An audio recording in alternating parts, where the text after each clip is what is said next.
Ce que nous apprenons à l'école n'est pas exactement la vérité. Et en plus, les sens nous jouent des tours.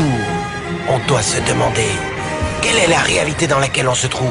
Les physiciens modernes disent que ce ne sont que des ondes d'information. Dois-je les croire? J'espère. Et ici, nous avons le grand-père de tous les mystères quantiques, l'expérience de la double rainure. Pour comprendre cette expérience, d'abord nous devons voir comment jouent les particules ou les petites boules de masse. Pour l'instant, si on tire au hasard un petit objet, des billes par exemple, vers l'écran, on voit comment se reflète un patron dans le mur de derrière, dans lequel il a rebondi et s'arrête. Là, si on ajoute une autre rainure, ce qui est logique est de voir une deuxième tranche sur la droite. Maintenant, tentons avec des vagues. Les vagues arrivent à la rainure, se propagent et arrivent au mur de derrière où elles acquièrent plus d'intensité, juste en face de la rainure. La tranche resplendissante démontre précisément cette intensité supérieure. C'est un effet qui ressemble à la tranche que dessinent les billes. Mais, quand on y ajoute la deuxième rainure, une chose différente se produit. Si la partie supérieure d'une vague tape avec la partie inférieure d'une autre, elles s'éliminent entre elles. De cette façon, sur le mur, on obtient un patron d'interférence. Là où les deux parties supérieures s'entrechoquent, il y a plus d'intensité, des lignes resplendissantes. Et là où elles s'éliminent, il n'y a rien. Ainsi, quand on lance quelque chose, ou en d'autres mots, matière, au travers de deux rainures, nous obtenons ceci, deux tranches d'un coup. Mais avec des vagues, le résultat est un patron d'interférence, comprenant beaucoup de tranches. Très bien pour l'instant. Là, nous allons nous faire les quantiques.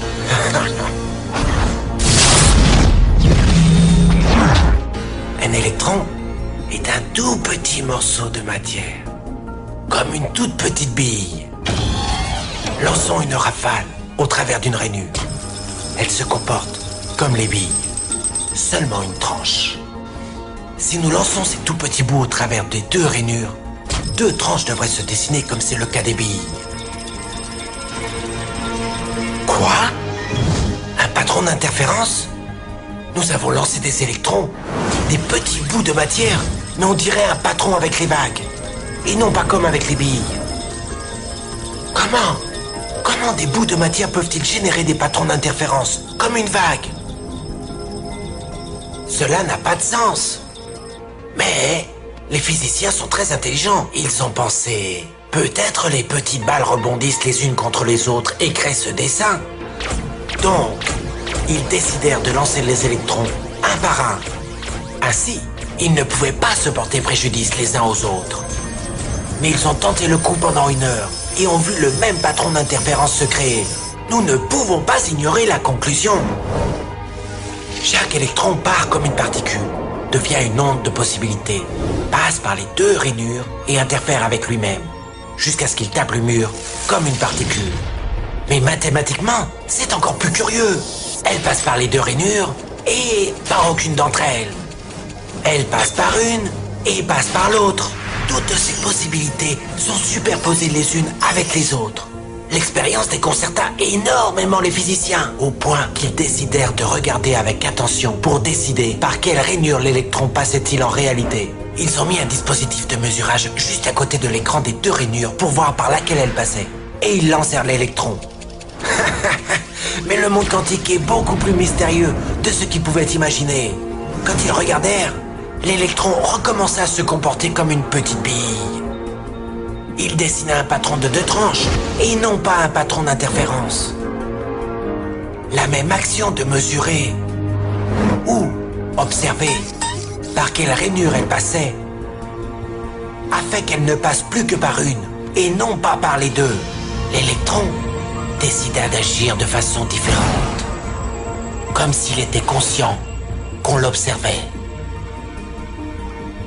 Et c'est à ce moment-là que les physiciens sont entrés pour toujours dans l'étrange sous-monde des événements quantiques. Qu'est-ce que la matière? Bille ou vague? et des vagues de quoi? Et qu'a à voir l'observateur avec tout cela? L'observateur a détruit la fonction de vague avec le simple regard. Deux objets, deux électrons créés en même temps, sont entrelacés. Envoie-en un à l'autre bout de l'univers. Et maintenant, fais quelque chose à l'un des deux.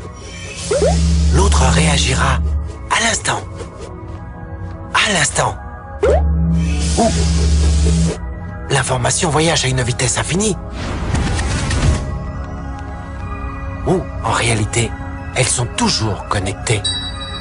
Elles sont entrelacées. Et comme tout était entrelacé lorsque s'est produit le Big Bang, la conclusion est que tout reste en contact.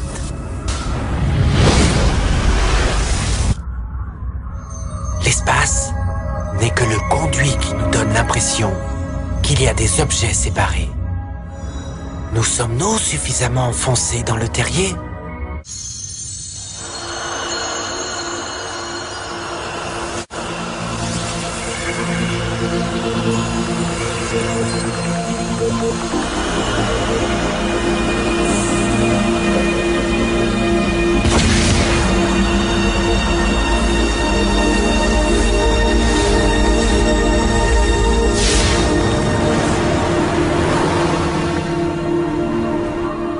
Bienvenue à la planète plate.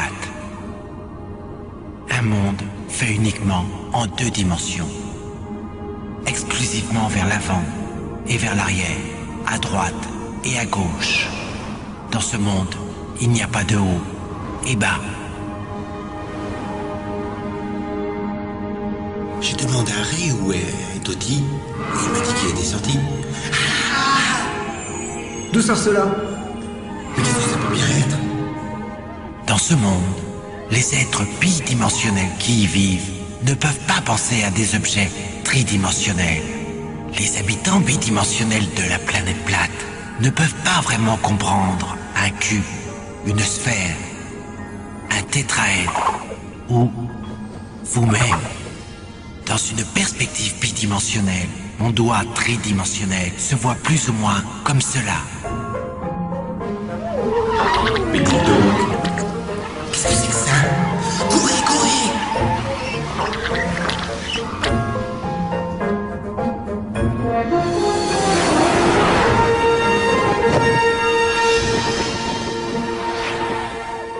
Bonjour, petit cercle.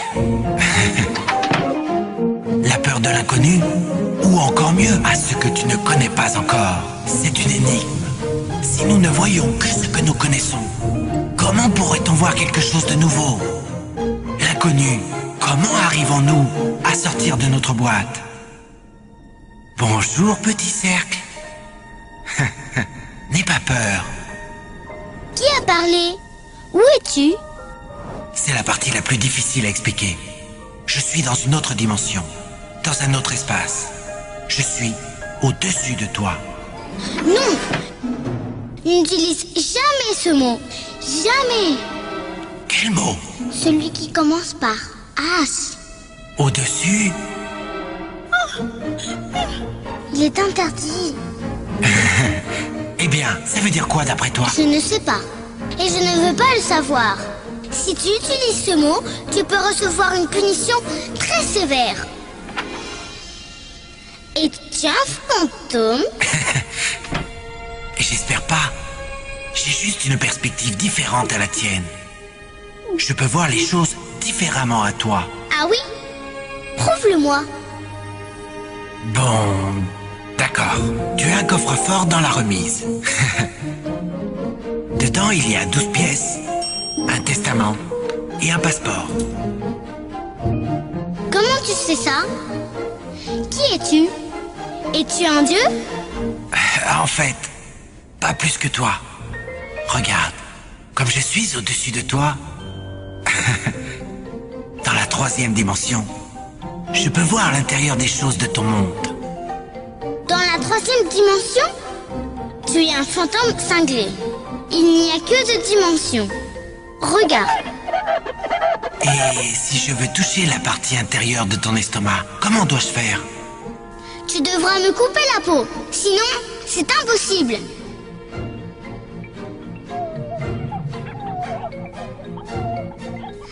Arrête. Tu en veux plus? Plus de quoi? Dimension? Oh, Direction? non, oui. C'est que... il n'y en a pas. Plus.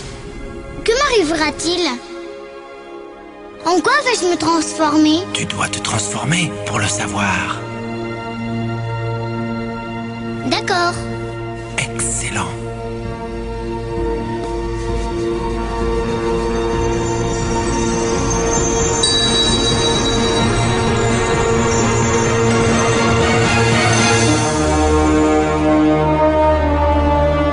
Je n'avais aucune idée.